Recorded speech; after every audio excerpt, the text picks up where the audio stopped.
Welcome to the UK Preppers Radio Network on KPRNDB UK. Merry Christmas, everyone. I wish you all a happy, fun, and above all, a very safe Christmas break. I'm your host, Tom Linden. I'm broadcasting from North Yorkshire in the United Kingdom. And I just simply want to thank you, as usual, for listening and for making my show the UK's premier Preppers and Survivalists radio show. I now have registered listeners in 130 countries, and it's thanks to you guys. So please, as you have been doing, please spread the word. Now, this year has been a bit of a bad year for me, to be fair. I've, as you probably know, I'm sure you do, suffered quite badly health-wise.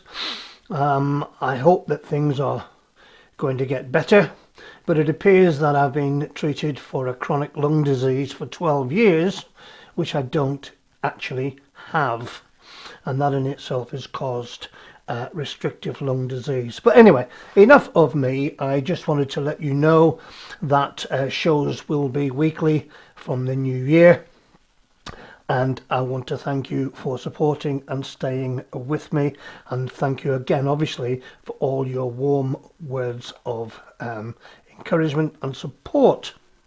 Now, on with the show. China is at cyber war with the UK. Chinese hackers are trying to breach the national grid's computer system 1,000 times a day. Believe that or not, 1,000 attacks a day. Now, during a tour of one of the organisation's operational centres, a senior source supplied the figure to a freelance journalist and added that the only time it drops off is, of course, during the Chinese New Year. Attempts to break into the network that controls the UK's electricity supply are now at record levels, with Russia also believe it or not, to be heavily involved in the high-tech espionage. Senior military and intelligence figures have already warned that plans to let China have a stake in Britain's nuclear power industry threaten the UK's national security. Got to agree with that one, guys. Fancy going and asking the very people who are attacking our industry, our electricity and power industry, asking them to help us build another power station. Is it not a case of the tail wagging the dog?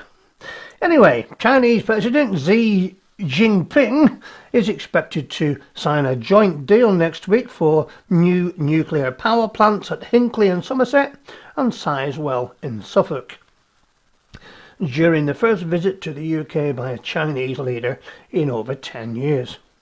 Lord Arbuthnot, who chaired the Defence Select Committee until last year, told the Mail on Sunday that most ordinary people would be astonished to find that the power utilities are coming under more attacks than ever, and even in fact more than the financial services. I don't believe that China has hostile intent towards the UK, but I think they will be in a position where if they formed hostile intent, they were able to carry it out. A National Grid spokesman said it had robust monitoring systems in place to protect itself. Well, I think monitoring's one thing, but stopping them's another, And what an easy way to produce the effects of an EMP weapon simply by hacking in and shutting the system down. So, my friends, that's something else to worry about. Now, how to get 30 days of food preps. Do you fancy 30 days worth of food? Well, here is what I recommend for beginners. The idea is to simplify the beginning stages of storing food and to get to a minimum of 30 days of stored food, well, as quickly and as cheaply as possible. As you know, I'm not a fan of those big cases of Mountain House or Wise Food, etc. Although prepared foods like this absolutely do have a place in your overall food preps. You should not be relying completely on these foods to make up your entire stockpile. Your food prep should be, I think, as normal as your daily food intake already is. You know, if you wouldn't eat Mountain House food every day of the week, why would that change in a long-term disaster scenario? Incidentally, the reason why I'm not keen on Mountain House, if you're wondering, is I think it tastes like cardboard. Personal opinion, but nevertheless. Now, another trap that new preppers experience is what I would call sticker shock, you know, when looking at the prices of these foods. These can lead to newer preppers taking far too long actually to get the 30 days of stored food, which is the bare minimum everyone should have on hand right now, no matter what. This survival prep list is a cheap way for a new prepper, or indeed someone rebuilding their stockpile from scratch to make a few trips to the supermarket and walk out with 30 days of long-term storable food that will obviously last for years to come for a fraction of the cost of 30 days of freeze-dried prepared meals. This list is developed based for a typical family of 4 with an average body or daily calorie count of about 2,000 calories per day.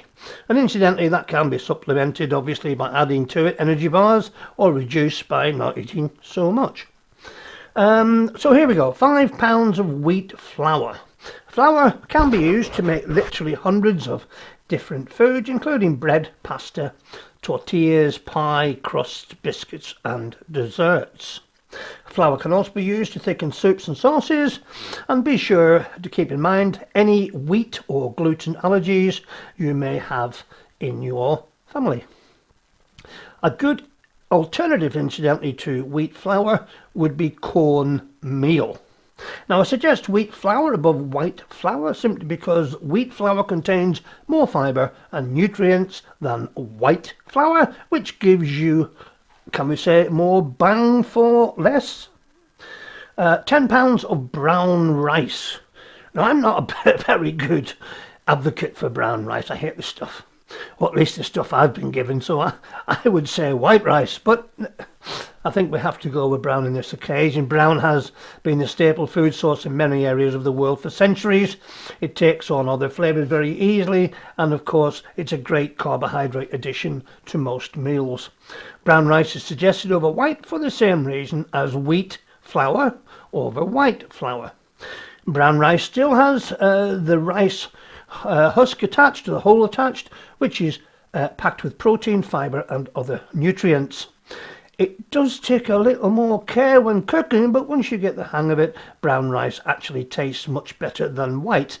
Yeah, I suppose it does. Maybe it's psychological, but I still prefer the white. Anyway, the choice, of course, is yours. Now then, we look at 108-ounce tins of tinned vegetables. It is important to have a well-balanced diet, of course, and that's got to be true within your stored foods as well.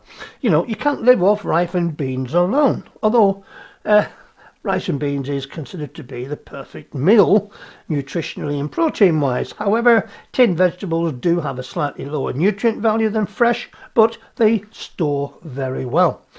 Pick out a good variety of canned vegetables. Make sure that you're picking ones that you actually like. And keep in mind how you're going to prepare them and what flavourings you will add to them. 5 pounds of pasta. Pasta is another great carbohydrate that takes on, well, flavours very well. It stores essentially, forever if you do it properly, and it packs a lot of calories. Now then, 5 jars of pasta sauce. Now the cheapest one I found in Morrison's at the moment is 20 pence. Anyway, pick out a good variety of different sauces, but pay attention to the expiration dates on them. Most sauces can store unopened for several years. However, some types of organic sauces do expire more quickly. Pasta sauce is also very versatile, and it can be used with various vegetables and carbohydrates. 10 pounds of beans. It wouldn't be a survival food list, would it, without beans? There are hundreds of varieties of beans, well, dried beans, that are great for long-term storage. And be sure that you experiment with different varieties to find the ones that you like. Also keep in mind that beans do require a significant amount of water to hydrate and cook. 3 large jars of peanut butter. Like it or not, it's a very, very good way of getting some extra protein. Now, peanut butter is a great survival food because it stores for a very long time. It's fairly resistant to temperature changes, and it's a great source of protein and fat. Just make sure you keep in mind any possible nut allergies and all allergic reaction in a survival situation. Well, it could even be a death sentence. Yeast. I recommend 2 packets of yeast. It's extremely versatile. As you know, it can make anything from bread to alcohol. And if you've never worked with yeast before, well, buy some and get experimenting. 3 boxes of baking powder and baking soda. Now, these are important ingredients in baking and open up a new set of foods that you can make. Incidentally, baking soda can even be used as toothpaste. Now, 5 pounds of sugar. Sugar is just one of those staples that I think is totally necessary when making foods from scratch. And of course, it's the easiest flavouring ingredient that you can use. White sugar stores much better than brown. Brown sugar goes bad quicker and it will turn solid quickly. 100 tins of tinned meat. Now, in a survival situation, protein should be your biggest concern. Protein fills you up faster, keeps you full longer, and typically has the highest calorie count, and it gives you the most long-term energy. Be sure you try out as many canned meats as you can, again for variety preference, and get the ones that you like to eat.